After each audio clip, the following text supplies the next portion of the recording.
अस्सलामुअलैकुम class 6 day 8 पे चलते हैं बेटा। तो आपने डे 8 में करना क्या है। सबसे पहले तो मैंने आपके सामने दो क्वेश्चंस यहाँ पर मेंशन किए हैं। What is formula and what are formula of area of rectangle and volume of cube. याद हो तो आप इस चीज़ से फेमिलियर होंगे कि हम पढ़ते हुए आ रहे हैं कि आप क्या फॉर्मूला होता है। फॉर्मूला बेसिकली होता क्या, ये मैं आपको समझाऊंगी और ये आपने अपने पास यहाँ तो आप अपने होमवर्क इसी में आप अपने रिवाइज करने के लिए इसी में मेंशन कर दो कि आपने क्या फॉर्मूलाज पढ़े थे चैप्टर नंबर वो क्लास 5 में। तो आप यहाँ पर अपने आप लिख सकते हो इजीली। कॉपी वर्क नहीं होता है, याद रखिएगा। ये थिंक का मतलब है कि सोचें, तो इसका मतलब ये कॉपी वर्क नहीं है। ये सिर्फ आपको रफ में या फिर अपनी मेमोरी को रिकॉल करने के लिए मैं आपको ये क्वेश्चंस दिए हुए हैं। इसके हवाले से आप पेज नंबर 118 और 120 रीड कर सकते हैं जो और हाईलाइट कर सकते हैं उसके मेन पॉइंट्स। तो हम चलते हैं अपने व्हाट इज़ फॉर्मूला। तो व्हाट इज़ फॉर्मूला की जो डेफिनेशन है बेसिकली हमारे एमसीक्यूज के हवाले से इंपॉर्टेंट मैं दे सकती हूँ आपको। पेज नंबर 118 और जो है मैंने कौन सा मेंशन किया हुआ पेज नंबर 120 कि how to construct a formula and page number 118 basically हमारे पास देखा जाए तो हमारे पास एरिया ऑफ रेक्टेंगल यानी फॉर्मूला क्या होता है एरिया ऑफ रेक्टेंगल का, एक वस्तु लेंथ मल्टीप्लाई बाय ब्रेथ, जो कि आपने पढ़ा भी होगा। A L and B are the area, the length and the breadth of the rectangle respectively. हम इसको फॉर्मूला क्यों कह रहे हैं, why it is called formula of area of rectangle. In general a formula expresses a rule in algebraic terms. It makes use of variables to write instructions for performing a calculation. Formula express करता है algebraic terms के rule को, जैसे कि हमारे पास हमें ये बात पता चल जाती है अकॉर्डिंग टू रूल कि हमें मल्टीप्लाई करना है, क्या करना है, किससे मल्टीप्लाई करना है, कौन सी टर्म हम यहाँ पर वेरिएबल्स का इस्तेमाल करते हैं जैसे कि एल और बी आपको पता है, जिसके अल्जेब्रिक हमारे पास लेटर्स हैं, सॉरी यहाँ पर लेटर्स और लेटर्स को हम क्या बोलते हैं, वेरिएबल्स।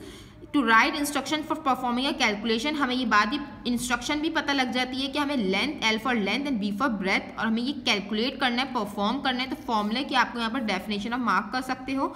इसके अलावा आपने ये फॉर्मूले का वर्ड मैथमेटिक्स में भी, और मैथमेटिक्स तो है ही, साइंस में भी आपने डिफरेंट फार्मूलाज देखे होंगे। तो मैंने आपको जो दो फार्मूलाज लिखने को दिए हैं वो आप यहाँ पर ईजिली लिख सकते हो। फॉर्मूला आपको यहाँ पर क्लियर हो गया है। पेज नंबर 120 पे आपके पास एज सच यहाँ पर आपको वर्डिंग दी हुई है। To construct a formula we choose letters to represent quantities before expressing the rule in algebraic terms. Usually the first letter of the quantity is used. For example the sum of the height of two boys, one height with ये आप यहाँ से लेकर यहाँ तक इसको highlight कर लो, पढ़ लो। ये मैं आपको नेक्स्ट भी समझा दूंगी जब हम ये क्वेश्चन ये करवाऊंगी आपको। अभी फिलहाल हमारे पास अब हम चलते हैं क्वेश्चंस की तरफ जो कि हमें करना है। तो हमें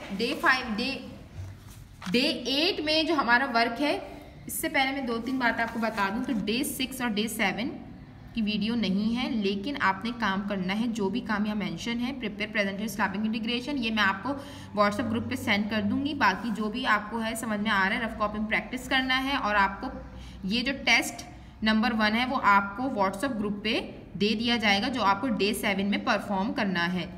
अब हम चलते हैं अपने क्वेश्चन की तरफ जो हमें करना है सॉल्व क्वेश्चन 1, 2 एंड 6।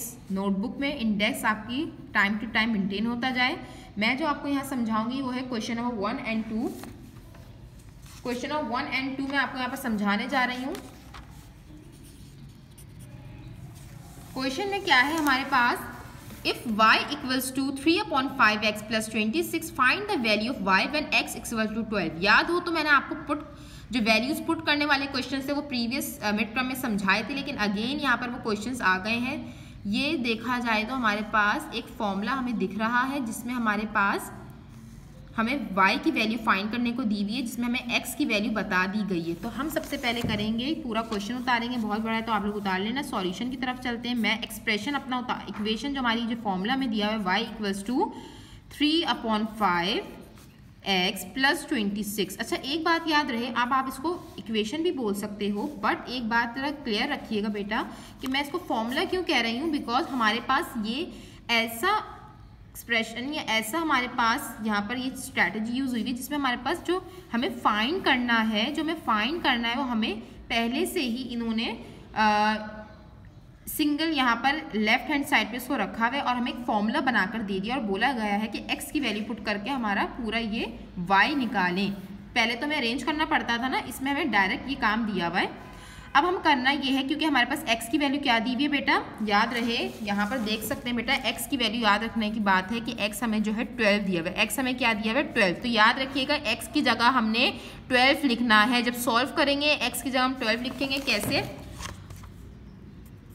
y तो y रहेगा, 3/5 रहेगा। इस x की जगह हमें क्योंकि वैल्यू दी हुई है x की, क्या दी हुई थी, 12 दी हुई थी, तो हम इस x की जगह ब्रैकेट में 12 लिख देंगे। ब्रैकेट में क्यों लिख रहे हैं, क्योंकि ये मल्टीप्लिकेशन हो रही है। आप लोग बड़े लेवल पे जब काम करते हो तो आप लोग ब्रैकेट बनाते हो ताकि वो नंबर उससे सिंप्लीफाई हो जाए। प्लस का प्लस, 26 का 26। अब हम सिंपली जो है सॉल्व करेंगे, क्योंकि 3 से 12 मल्टीप्लाई हो रहा है। 3 से 12 मल्टीप्लाई क्यों है, ब्रैकेट है, 3 12 36 अपॉन 5, क्योंकि 5 नीचे है, प्लस 26। बात याद रहे, हमारे पास y हम फाइंड करने जा रहे हैं। y का फॉर्मूला बनाकर हमें दिया हुआ है। यहाँ पर हमारे पास एक जो टर्म है वो हमारे पास फ्रैक्शन में है, तो हमारे पास प्लस या माइनस हो, फ्रैक्शन के दरमियान प्लस या माइनस हो, तो हम क्या निकालते हैं, एलसीएम। और आपको अच्छी तरह पता है कि यहाँ कुछ नहीं तो क्या है, 1 है। 5 और 1 को हमने सेम करना है। 1 को हम ईजिली 5 बना सकते हैं। 5 मल्टीप्लाई और डिनोमिनेटर में, तो न्यूमरेटर में 5 मल्टीप्लाई होगा। यहाँ पर हमारे पास 36, क्योंकि हमारे पास 5 और 5 दोनों साइड्स पे सेम हो गया है, सॉरी दोनों साइड्स पे नहीं, डिनोमिनेटर में सेम हो गया, तो हम 1 टाइम शो करेंगे। प्लस का प्लस, 26 5 हमें बताना है कि 26 5 क्या होता है, तो बेटा मेरे 130, 26 5 130। अब सिंपली आपने जो है वाई एज इट इज़ हमारे पास उतरता जाएगा। चाहो तो उसको 1 टाइम यहाँ लिखो और सिर्फ आंसर में लिख दो, ये भी ठीक है। चाहो तो आप रिपीट भी कर सकते हो। 36 में आपने 130 प्लस करना है, तो हमारे पास क्या हो जाएगा 166 डिवाइडेड बाय 5। सबको अच्छी तरीके से आता है डिवाइड करना। डेसिमल में जवाब देना चाह रहे हो डेसिमल में दे दो, फ्रैक्शन में जवाब देना चाह रहे हो फ्रैक्शन में दे दो, आपकी मर्जी है। जज़ाकल्लाह।